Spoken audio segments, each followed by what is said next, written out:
वालेकुम, welcome back to my YouTube channel. आज है एक्सरसाइज 18A का क्वेश्चन नंबर 13।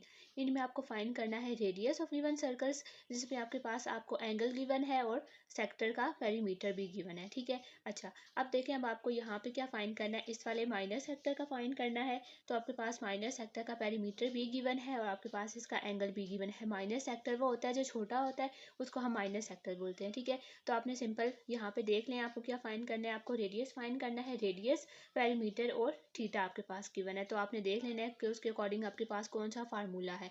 तो हमारे पास क्या होता है, P equals to L plus 2R। L की जगह पे आप उसका फार्मूला लगा लें, theta by 360 multiply 2πr plus 2R। ये हमारे पास है पेरीमीटर ऑफ सेक्टर। ठीक है, अब आपके पास जो पेरीमीटर गिवन था वो क्या है, 17.91। वो आपने यहाँ पे 77.91 वो आपने यहाँ पे लगा लिया। थीटा की जगह पे आप लगा ले 148। ये नीचे 360 एज इट इज आ जाएगा। अब देखें, आपको आर फाइंड करना है, तो आर इन दोनों वैल्यूज़ में आ रहा है, इन दोनों टर्म्स में आ रहा है, तो हमने आर को यहाँ से कॉमन निकाल लिया एक ही मरतबा। ठीक है, यहाँ पे 2 की जगह 2 एज इट इज़ आ जाएगा। 3.14 ये वाला आर हमने बाहर निकाल दिया, प्लस 2 ये वाला 2 और ये वाला आर भी हमने बाहर निकाल दिया। ठीक है, अब आप इन दोनों को सॉल्व कर लें, इन दोनों को डिवाइड किया तो हमारे पास आ गया 0.41। इन दो को मल्टीप्लाई किया तो 6.28। अब देखें, अब आपके पास इन टर्म्स में ये मल्टीप्लाई भी हो रहा है और प्लस भी हो रहा है, तो पहले हम मल्टीप्लाई करते हैं। इन दोनों को मल्टीप्लाई किया तो ये आके इसमें आप 2 को ऐड करेंगे तो आपके पास आ जाएगा 4.574। अब देखिए, अब आपको यहाँ पे आर चाहिए, आर के साथ ये टर्म मल्टीप्लाई हो रही है, तो दूसरी तरफ जाके आपने इसको डिवाइड कर देना है। जब आप इसको आर के साथ उस टर्म के साथ डिवाइड करेंगे तो आपके पास आ जाएगा 17 सेंटीमीटर। बिल्कुल इसी तरह से ये नेक्स्ट वाला है, इसमें भी आपके पास अच्छा, अब इसमें आपके पास जो है, इसमें माइनर हमने यूज़ किया था, इसमें आपको मेजर यूज़ करना है। अब देखिए, इसमें जो आपको एंगल गिवन है वो माइनर का गिवन है, तो पहले आपको मेजर के लिए एंगल फाइंड करना है। तो उसके लिए कैसे फाइंड करते हैं, टोटल कितना होता है एंगल 360। 360 में से माइनर का सब्ट्रैक्ट कर दें 44, तो मेजर का पूरा ये पीछे वाला ये वाला कितना बन जाएगा 316। इट्स मीन कि आपके पास थीटा आ गया 316। अगेन उसी तरह से पेरीमीटर का फार्मूला लगाएं, perimeter equals to theta by 360 multiply 2πr plus 2R।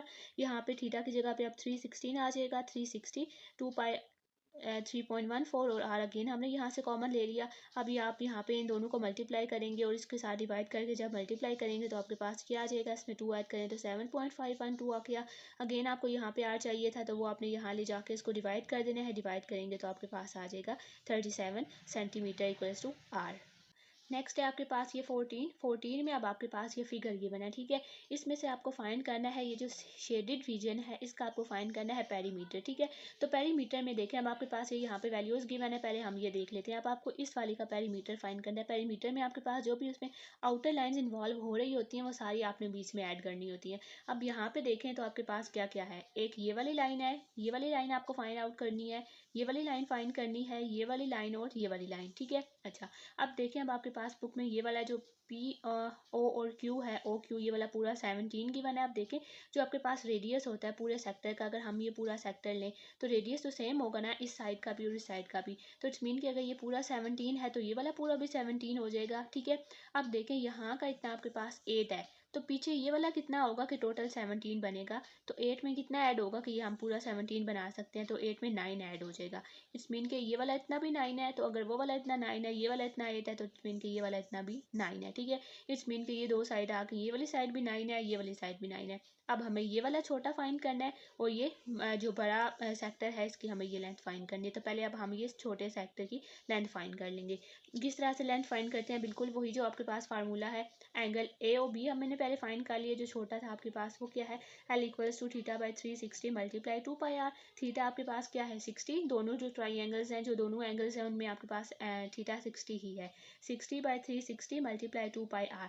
अब देखें तो इसमें आर क्या है, ये वाला हम ले रहे हैं ना, स्मॉल सेक्टर ले रहे हैं, तो इसमें रेडियस कितना है, ये 8 है। ठीक है, तो यहाँ पे आपने 8 लगा दिया। अब इसको आप अब अच्छा एक और बात कि यहाँ का जो आपने आंसर लिखना है ना, उसमें पाए आपके पास एज इट इज़ ही आना चाहिए, a प्लस बी पाए आपके पास आंसर आना चाहिए। ठीक है, तो अब इसमें आपने पाई की वैल्यू की जगह पे 3.14 पुट नहीं करना, बल्कि पाई को आपने एज इट इज़ रखना है। a 2 ज़ा 16 पाई और ये वाला आपने एज इट इज़ कर लिया। ठीक है, अब यहाँ पे आप इसको फ्रैक्शन में कर लें तो ज़्यादा बेहतर है, क्योंकि आपके पास जो आंसर गिवन है वो फ्रैक्शन में गिवन है, डेसिमल में नहीं है। यहाँ का 0 एंड 0 कट हो जाएगा, 6 1 ज़ा 6 6 6 आर 30। तो ये वाला जो 16 है वो ऊपर वाले 1 के साथ मल्टीप्लाई होकर यहाँ पे भी 16 बना देगा, तो आपके पास क्या आ गया 16 पाई बाई 6। अगेन आप इसको सिंपलेस्ट में करना चाहते हैं 2 8 ज़ा 16, 2 3 ज़ा 6, तो आपके पास आ गया 8 बाई 3 पाई। ये आपके पास एक सेक्टर हो गया स्मॉल। अब ये अगर आप ग्रेटर सेक्टर ये वाला फाइंड करें, क्योंकि हमें इसका भी तो आउटर फाइंड करना है, तो अब मैंने ले लिया एंगल पी ओ क्यू। इसके लिए भी आपके पास देखें थीटा 60 ही है और इसके लिए आपके पास जो रेडियस है वो है 17। ठीक है, सेम फार्मूला लगाएं, थीटा इक्वल्स टू 60, रेडियस 17 लगाएं, 17 2 पे करें तो 34 हो जाएगा। अगेन मैंने इसकी कटिंग 6 पे की है, 6 1 ज़ा 6, 6 6 ज़ा 36, 0 को 0 से कैंसिल कर दिया, तो आपके पास आ गया 34 पाई। उसको 1 से मल्टीप्लाई करेंगे 34 बाई 6, तो अगेन मैंने इसको थोड़ा सा सिंप्लीफाई कर दिया, तो आपके पास 2 के टेबल पे सिंप्लीफाई किया तो आपके पास आ गया 17 पाई बाई 3। ठीक है, अब जो नेक्स्ट है इसमें अब आपके पास ये साइड भी आ गई है, ये वाली साइड भी हमने फाइंड कर ली, ये वाली 9 थी, ये वाली 9 थी, तो जो आपके पास ए पी है वो भी 9 है और जो बी क्यू है ये वाला बी क्यू ये भी 9 है। तो हमें पेरीमीटर के लिए क्या करना होता है, सब साइड्स जो भी उस फिगर में इन्वॉल्व हो रही होती हैं उनको ऐड कर देते हैं। तो 8 by 3 pi, 17 by 3 pi plus 9, तो इसमें आपने इनको ऐड कर लेना है। फ्रैक्शन में ऑलरेडी डिनोमिनेटर सेम है तो ऊपर वाले को एज इट इज़ ऐड करें, 17 प्लस 8 25 हो जाएगा, 25 बाई 3 पाई, 9 और 9 18। तो ये आपके पास किस फॉर्म में आ गया, ए प्लस बी पाई के फॉर्म में आपका आंसर आ गया। नेक्स्ट है आपके पास 15 में आपको ये एक फिगर गिवन है जिसमें उन्होंने बोला है आपको कि जिसका जो माइनर आर्क है, ये वाले जो आर्क है इसका सेक्टर आपके पास है 7 by 24 of the total circumference. जबकि सर्कमफ्रेंस आपको नहीं गिवन, सिर्फ आपको उसकी लेंथ बता दी उन्होंने माइनर आर्क की, और आपसे पहले में उन्होंने पूछा कि आपको एंगल बताना है कि यहाँ पे एंगल क्या होगा। तो अब देखें, अब आपको यहाँ पे सर्कमफ्रेंस 2 पाई आर नहीं पता, तो हमने यहाँ पे 2 पाई आर का ही ये यहाँ पे 7 बाई 24 है। ठीक है, लेंथ, तो हमने सिंपल लेंथ का फार्मूला लगा लेना है, L equals to theta by 360, लेकिन हमने यहाँ पे अब सर्कमफ्रेंस 2 पाई आर इंक्लूड नहीं करना, सिंपल फार्मूला लगाएं L equals to theta by 360। Theta अब आपको फाइंड करना है और लेंथ कितनी है 7 बाई 24, तो एल की जगह पे 7 बाई 24 आ जाएगा, थीटा एज इट इज़ और 360 यहाँ पे एज इट इज़। ये दो डिवाइड हो रहे हैं, जब मैंने इनको डिवाइड किया तो ये आ गया 0.29 इक्वल्स टू थीटा बाई 360। अब देखें, अब आपको यहाँ पे थीटा फाइंड करना था तो यहाँ पे क्रॉस मल्टीप्लाई हो जाएगा, थीटा यहाँ पे नीचे आप बेशक 1 लगा लें, क्रॉस मल्टीप्लाई करें, यहाँ पे आ जाएगा थीटा 1 सा थीटा, और इन दोनों को मल्टीप्लाई करेंगे तो आपके पास आ जाएगा 105 डिग्री। इसके सेकंड पार्ट में आपको उन्होंने बोला है कि अगर आपके पास डायामीटर इसका 14 सेंटीमीटर है तो आपको अब लेंथ अगेन अब आपको खुद फाइंड करनी है इस आर्क की।